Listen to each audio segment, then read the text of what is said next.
Bahujan Samaj party के राष्ट्रीय महासचिव सतीश चंद्र मिश्रा आज पुआया पहुंचे। यहां उन्होंने एक जनसभा को संबोधित किया।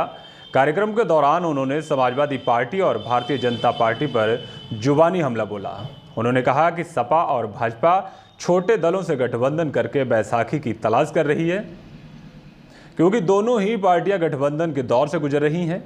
सपा और भाजपा को अब हार का डर सताने लगा है। भाजपा के कुछ लोग तो मठ जाने और उत्तराखंड वापस जाने से घबराए हुए हैं।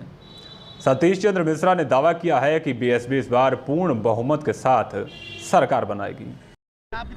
देखिए, समाजवादी पार्टी और भारतीय जनता पार्टी, उसका नाम आपने नहीं लिया, ये दोनों ही पार्टियां गठबंधन के दौर में घूम रही हैं। छोटे छोटे दल ढूंढ रही हैं, जो आ रहा है उसको लेकर के बैठ जाते हैं, जल्दी से मंच पे चढ़ जाते हैं और दिखाते हैं कि हमारा गठबंधन हो गया। ये कौन करता है?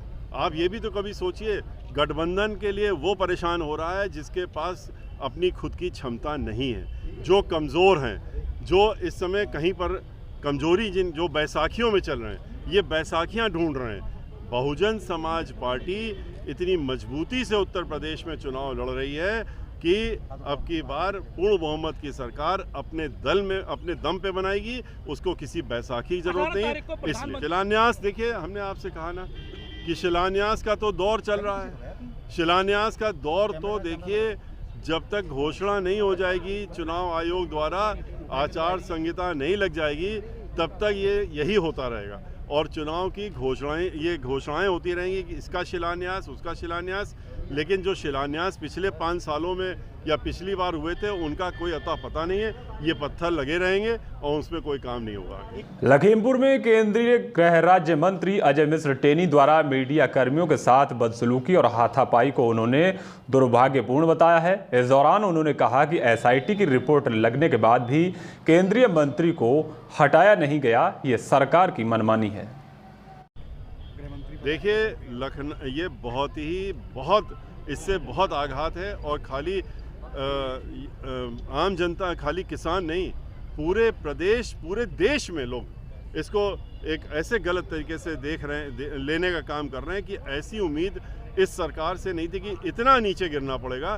कि जब एसआईटी ने अपनी रिपोर्ट लगा दी और साफ साफ कह दिया कि हत्या प्रायोजित थी और उस तरीके से इसमें उनको कुचल के दबाने का काम किया गया, उसके बाद भी एविडेंस आने के बाद पहले एविडेंस मिटाने की काम की गई, कोशिश की गई।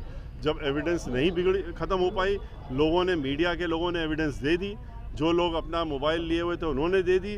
तो उसके बाद अब आप देख रहे हैं कि जब ये सामने आ गया तो धाराएं बढ़ानी पड़ी, और जब धाराएं बढ़ गई तो मीडिया के ऊपर ही लड़ने लगे, मीडिया से झगड़ा कर लिया, हाथापाई कर ली।